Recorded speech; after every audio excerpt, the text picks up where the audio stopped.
Kapers, ingat lang ha. Kagul na yata yung kapers. Sinabi ni Ka Richard, ikaw ang manghuli ngayon. Pakadagol na ata.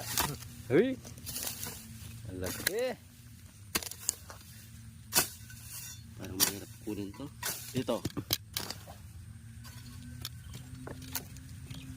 Basta ilabas mo yung buntot tapos ilahin mo.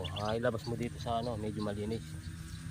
Hindi maano kasi nakakapit siya dito.